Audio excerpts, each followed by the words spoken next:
Praise the lord. ప్రభువైన యేసుక్రీస్తు నామములో మీకందరికీ కూడా శుభములు తెలియజేస్తూ ఉన్నాను. మరొక నూతన దినంలో దేవుడు మనల్ని ప్రవేశింపజేశాడు. ఆయన తన అనుదినము తనకు మన పట్ల వాత్సల్యం పుట్టుచున్నది కదా. ఆ వాత్సల్యంతో మనల్ని ఎంతో క్షేమంగా ఈ దినమంతయు కాపాడాలని ఆయనను ప్రార్థిద్దాం. ఈ దినము దేవుడు మనకు చెప్తున్నటువంటి మాట ఏంటంటే కృతజ్ఞత కలిగి ఉండాలి. అపొస్తలుడైన పౌలు ఏం చెప్తున్నారంటే కృతజ్ఞత స్తుతులు చెల్లించండి. ప్రతి విషయంలోనూ కృతజ్ఞతాస్తుతులు చెల్లించండి. అది మన విషయంలో దేవుని చిత్తము అని రాశారు కదా. మరి దేవుడు కృతజ్ఞత కలిగి ఉన్న వారి జీవితాలలో అద్భుతాలు చేస్తాడు. కృతజ్ఞత కలిగి ఉండేవారి జీవితాలను ఆయన అత్యధికంగా ఆశీర్వదిస్తాడు. మరి ఒక స్త్రీ ఉన్నదట, క్రిస్టినా కోస్టా. ఆమె చాలా యవనస్తురాలే. అయితే ఆమెకు బ్రెయిన్లో ట్యూమర్ వచ్చింది. అయితే ఆ బ్రెయిన్ ట్యూమర్ వల్ల ఆమెకు చాలా ఇబ్బందులు కలిగాయి. తలలో నొప్పి, తర్వాత చేతులు లాగడం, నమ్నెస్ రావడం, ఇలాంటివన్నీ జరిగినప్పుడు ఆమె డాక్టర్ల దగ్గరికి వెళ్తే అప్పుడు వారు డయాగ్నోస్ చేసింది ఏంటంటే బ్రెయిన్లో క్యాన్సర్ ఉంది. సో ఆ క్యాన్సర్ వల్ల తను ఆ విధంగా బాధపడుతూ ఉన్నప్పుడు వాళ్ళు ఏం చేశారంటే దానికి ఒక సర్జరీ చేయాలన్నమాట. దానికి ఆమెకు ట్రీట్మెంట్ అనేది చాలా కాలం జరుగుతుంది అని చెప్పినప్పుడు ఆమె ఒక క్రైస్తవురాలిగా దేవుని యొక్క విశ్వాసిగా ఉన్నటువంటి ఆ స్త్రీ తను ఎలా తీసుకోవాలనుకుంది అంటే ధైర్యంగా దానిని ఎదుర్కోవాలని ఆమె కోరుకుంది. అయితే ఆమె బాగానే అలసిపోతుంది. అంటే మనకు తెలుసు కదా, క్యాన్సర్ ట్రీట్మెంట్ అంటే చాలా కష్టమైనటువంటి ట్రీట్మెంట్, బాధాకరమైనది, వేదనకరమైనది. ఈ వేదన అనుభవించడం అనేది అనుభవించిన వాళ్ళకే తెలుస్తుంది తప్ప వేరే వాళ్ళకి అర్థం కాదు. అయితే ఆ బాధలో ఆమె అలసిపోతుంది. అయితే తన స్వంత శరీరంలో ఏర్పడిన ఈ క్యాన్సర్ను బట్టి తాను ఎంతకాలం నేను కష్టపడాలి, ఎంతకాలం ఇలా బాధపడాలి, నేను 1 సంవత్సరం కంటే ఎక్కువ సమయము తీసుకోను అని అనుకుందనమాట. అయితే ఆమె ఏం చేసింది, అందునిమిత్తం తను ఏం చేసిందంటే ప్రతిరోజు దేవుణ్ణి స్తుతించేది, ప్రతిరోజు కృతజ్ఞతాస్తుతులు చెల్లించేది. తనకున్న పరిస్థితిని బట్టి దేవునికి కృతజ్ఞతాస్తుతులు చెల్లించేదనమాట. ఆ విధంగా చేస్తూ ఉన్నప్పుడు తనకు అంటే ఒక రిలీఫ్గా అనిపించింది. ఎందుకంటే ఆ ట్రీట్మెంట్ ఎంతో కఠినంగా ఉంటుంది, ఆ ట్రీట్మెంట్ ఎంతో వేదనాకరంగా బాధాకరంగా ఉంటుంది. అయినప్పటికీ కూడా ఈ విధంగా తను కృతజ్ఞతలు చెల్లిస్తూ ఉండడం వల్ల ఆ బాధను అనుభవించడం అనేది తనకు చాలా తేలికగా అనిపించినట్లుగా అనిపించిందనమాట. సో ఆమె ఈ మాటలు తను బాగా క్యూర్ అయిన తర్వాత అందరికీ చెప్పడం ప్రారంభించింది. మన పోరాటము ఎంత కష్టతరమైనదైనా సరే మనము చేయగలిగింది మన కృతజ్ఞత చూపించే విధానము. ఆ విధంగా కృతజ్ఞత చూపించే విధానంలో డిప్రెషన్ అనేది రాకుండా ఆమెను కాపాడింది. అంతేకాకుండా డిప్రెషన్లోనికి వెళ్లకుండా ఆమె ఇంకా ఒకటి ఏంటంటే తనకు అర్థమైంది, తన యొక్క వ్యాధి త్వరగా నివారణ కావడానికి, త్వరగా మామూలు స్థితికి అంటే ట్రీట్మెంట్ తర్వాత మామూలు స్థితికి రావడానికి కూడా చాలా త్వరగా జరగడం అనేది ఆమె గమనించింది. మిగతా పేషెంట్స్ కంటే కూడా మిగతా వ్యాధిగ్రస్తులు ఏ విధంగా పోరాడుతున్నారో, ఏ విధంగా సఫర్ అవుతున్నారో చూసినప్పుడు తను వేగంగా కోలుకోవడాన్ని బట్టి ఆమెకు అర్థమైంది ఏంటంటే తను ప్రతిరోజు కృతజ్ఞతాస్తుతులు దేవునికి చెల్లించడం వల్ల, దేవునికి కృతజ్ఞత కలిగి ఉండడం, తను ఎక్స్ప్రెస్ చేస్తూ ఉండడం వల్ల తను ఈ వేదనంతా కూడా చాలా త్వరగా దానిలో నుంచి బయటపడగలిగింది అన్నది ఆమెకు అర్థమైంది. కృతజ్ఞతా భావం అనేది కేవలం విశ్వాసులు తమ కర్తవ్య ప్రకారం అంటే ఒక డ్యూటీ లాగా చేసేది కాదు అని ఈ కోస్టా అంటే ఎవరైతే క్రిస్టినా కోస్టా అనే ఒక స్త్రీ ఉన్నదో ఆమె యొక్క విషయం, అంటే ఆమె యొక్క వృత్తాంతం మనకు గుర్తు చేస్తుందన్నమాట. దేవుడు మన కృతజ్ఞతకు అర్హుడు అయినప్పటికీ కూడా అది మనకు ఎంతో మేలు చేస్తుంది. మనం ఏమనుకుంటామంటే దేవుడు చేస్తున్నాడు అంతే, అది మామూలే కదా, అందరికీ ఇస్తున్నాడు మనకు ఇస్తున్నాడు అన్నట్లుగా చాలామంది ఉంటారు. చాలా విషయాలను గురించి చాలామంది కృతజ్ఞతలు చెల్లించరు. కృతజ్ఞత కలిగి ఉండడం అనేది చాలా గొప్ప విషయం. మనము ప్రతి విషయంలో కూడా మనం కృతజ్ఞత కలిగి ఉండాలి. మనం మనుషులకు చాలాసార్లు కృతజ్ఞతలు చెప్తూ ఉంటాం కదా. మన ఇంట్లో వాళ్ళకు కూడా ఎవరైనా ఒక కప్పు కాఫీ ఇస్తే థ్యాంక్ యూ అని చెప్పి తీసుకుంటాము. మనము ఏది చేసినా, ఎవరైనా ఏదైనా ఇస్తే, ఒక కింద పడిన వస్తువు ఏదైనా మనకు అందిస్తే కూడా థ్యాంక్ యూ అని చెప్తాం. మరి ఒక ఆటో డ్రైవర్కి మనం డబ్బులు ఇస్తూ, లేదా క్యాబ్ డ్రైవర్కి లాస్ట్లో మరి పే చేస్తూ కూడా చివరిగా థ్యాంక్ యూ అని చెప్పి వస్తాం. ఎందుకని? వాళ్ళ పట్ల అయితే మనం ఇంత కృతజ్ఞత కలిగి ఉంటాం, మరి దేవునికి ఎందుకు కృతజ్ఞత కలిగి ఉన్నాం? ప్రతి విషయంలో అని చెప్తున్నాడు పౌలు. ప్రతి విషయంలో కూడా మనం కృతజ్ఞత కలిగి ఉండాలి. అందుకే దావీదు ఏం చెప్తున్నాడు తెలుసా? 103వ కీర్తనలో, నా ప్రాణమా యెహోవాను సన్నుతించుము, నా అంతరంగముననున్న సమస్తమా ఆయన పరిశుద్ధ నామమును సన్నుతించుము. నా ప్రాణమా యెహోవాను సన్నుతించుము, ఆయన చేసిన ఉపకారములలో దేనిని మరువకము. నీ జీవితంలో, నా జీవితంలో దేవుడు చేసినటువంటి ఉపకారంలో ఒకటి కాదు కదా. ఈ క్షణాన మనము శ్వాసతో ఉన్నాము, ఈ టైంలో నేను ఈ విధంగా మాట్లాడగలుగుతున్నానంటే అది దేవుని కృప కాదా? నేను సజీవురాలుగా ఉన్నాను కాబట్టే కదా ఈ సమయంలో నేను మాట్లాడగలుగుతూ ఉన్నాను.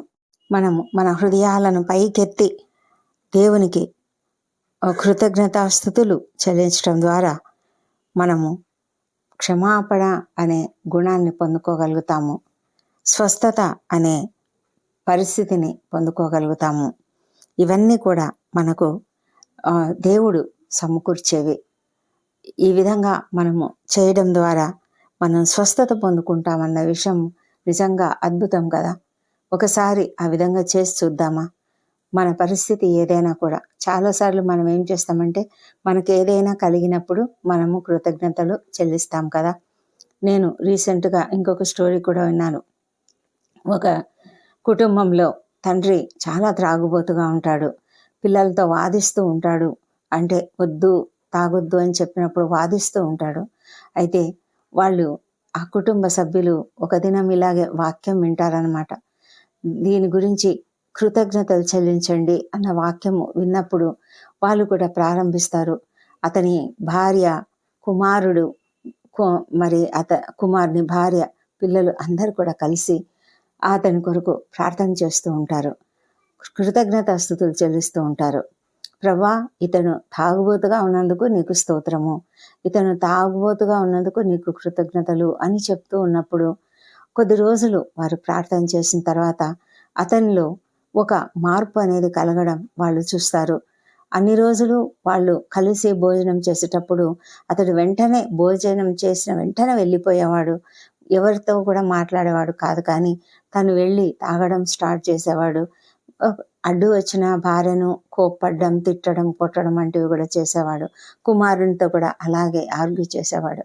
కానీ ఎప్పుడైతే వీరి విధంగా ప్రార్థించడం మొదలు పెట్టారో ఆ తర్వాత అతడు నెమ్మదిగా వీళ్ళతో కలిసి ఇంకా కొద్దిసేపు ఎక్కువ మాట్లాడడం మొదలుపెట్టాడు. ఒక దినము మరి దేవుని గురించి మాట్లాడడం, అంటే ఇది ఎలాగా, దేవుడు నన్ను ఇంత భయంకరమైన వ్యక్తిని క్షమిస్తాడా అని అడిగినప్పుడు ఆ కుమారుడు ఎక్కువ అంటే మంచి విశ్వాసి కాబట్టి అతడు తన తండ్రితో దేవుని గురించి చెప్పడం, మరి క్షమాపణ గురించి, దేవుని యొక్క గొప్ప క్షమాపణ గుణాన్ని గురించి చెప్పడం జరిగినప్పుడు అతడు తన యొక్క జీవితాన్ని అంతా కూడా మార్చుకోవడం వాళ్ళు చూస్తారు. ఇది నిజంగా జరిగినటువంటి సంఘటనే. మరి ఇలాంటి పరిస్థితులు ఉన్నాయి అని మనకు అర్థమైనప్పుడు మనము మన ఇండ్లలో, మన కుటుంబాలలో మనకున్నటువంటి పరిస్థితులు, వాటిని నెగటివ్గా చూడకుండా మనం ఎప్పుడు కూడా దేవునికి కృతజ్ఞతలు, ప్రతి పరిస్థితిని బట్టి కూడా దేవునికి కృతజ్ఞతలు చెల్లించడం ద్వారా మన పరిస్థితులు బాగుపడతాయి అని మరి మనం అర్థం చేసుకోవచ్చు. మనము దేవునికి కృతజ్ఞతాస్తుతులు చెల్లించినప్పుడు దేవుడు ఎక్కువగా తన పనిలో ఉంటాడు. ఏ పని అంటే మనల్ని సరిచేసే పనిలో, మనల్ని బాగు చేసే పనిలో, మన సమస్యలను పోగొట్టే పనిలో, ప్రతి పనిలో కూడా ఆయన ఎంతో వేగంగా ఆ పనులు చేయడానికి ఆయన సిద్ధపడతాడు. కాబట్టి మనలో ఇతరులను క్షమించే గుణం అనేది వస్తుంది. మరి స్వస్థత అనేది వస్తుంది. మన హృదయాలలో కూడా స్వస్థత అనేది వస్తుంది. మరి భయంకరమైన అడిక్షన్స్ నుంచి విడుదల అనేది కూడా వస్తుంది. కాబట్టి మనం అలా ప్రార్థిద్దాం. అలాంటి అనుభవాన్ని మనం కూడా పొందుకుందాం. ప్రేమ, కనికరము కలిగినటువంటి దేవుడు ఆయన మనల్ని ఎంతగానో ప్రేమిస్తున్నాడు కనుక మనల్ని తప్పకుండా క్షమిస్తాడు. ప్రతి విషయంలో కూడా మనకి మన జీవితంలో అనేకమైన గొప్ప కార్యాలను ఆయన చేస్తాడు. దేవుడు మన కొరకు ఏం చేస్తున్నాడో అనేక మార్గాలలో ఆయన మనకు ఎన్ని మంచి కార్యాలను చేస్తున్నాడో జ్ఞాపకం చేసుకొని ఆయనకు కృతజ్ఞతలు చెల్లిద్దామా? నిత్యము కృతజ్ఞతాస్తుతులు చెల్లించడానికి దేవుడు మనకు కృప చూపించునుగాక. మన జీవిత కాలంలో అన్ని బాధలు పూర్తిగా నయం కాకపోవచ్చు, కానీ మన హృదయాలు మాత్రం ఎల్లప్పుడూ కృతజ్ఞత కలిగి ఉంటే మనము తప్పకుండా పునరుద్ధరించబడతాం. ఎందుకంటే దేవుని ప్రేమ మనతో ఎల్లప్పుడూ కూడా శాశ్వతంగా ఉంటుంది కదా. ఆయన ఆ ప్రేమ నిత్యమైనది, శాశ్వతమైన ప్రేమ అది. ఆ శాశ్వతమైన ప్రేమ ఎల్లప్పుడూ ఉంటుంది. కాబట్టి మనం ధైర్యంగా జీవించవచ్చు. 103వ కీర్తన 17వ వచనంలో ఆయన చెప్పినట్లు 17, 18 వచనాల్లో ఆయన నిబంధనను గైకొనుచు ఆయన కట్టడలను అనుసరించి నడుచుకొని వారి మీద, యెహోవా యందు భయభక్తులు గల వారి మీద ఆయన కృప యుగ యుగములు నిలుచును. ఆయన నీతి వారికి పిల్ల తరమున నిలుచును. ఇది ఒక గొప్ప వాగ్దానం దేవుడు మనకిస్తుంటుండగా మనం ప్రార్థనలోనికి వెళ్దాం. దేవుడి కృపావర్తన దీవించునుగాక. పరిశుద్ధ ప్రేమ కలిగిన మా ప్రియ పరలోకపు తండ్రి, నీకు వందనములు, స్తోత్రములు. మా తండ్రి దేవా, ఎంతో గొప్పగా మమ్మల్ని ఆశీర్వదించే దేవుడు. ఎంతమందినైనా కృతజ్ఞత కలిగి నీ సన్నిధిలో ప్రార్థనలు చేస్తున్నారు, వాళ్ళందరినీ కూడా జ్ఞాపకం చేసుకోమని ప్రార్థిస్తున్నాం. ముఖ్యంగా తండ్రి, ఈ దినమంతా కూడా మాకు తోడుగా ఉండండి. మా పనులలో మాకు క్షేమమును, భద్రతను అనుగ్రహించండి. నిత్యము నీ యొక్క కాపుదల మాకు అనుగ్రహించమని ప్రార్థిస్తున్నాం. జ్ఞానం అనుగ్రహించండి తండ్రి. మా ప్రభా తండ్రి, మరి ఎవరైతే ఇంటర్వ్యూలకు హాజరవుతున్నారో వారికి తప్పకుండా విజయం అనుగ్రహించండి. నిరుద్యోగ సమస్యలను తొలగించండి నాయన. మా ప్రభా తండ్రి, వివాహ ప్రయత్నం సఫలం చేయండి. విద్యార్థులను దీవించండి ప్రభా. ప్రాముఖ్యంగా తండ్రి, వారి యొక్క పరీక్షలకు సిద్ధపడుతూ ఉన్నారు.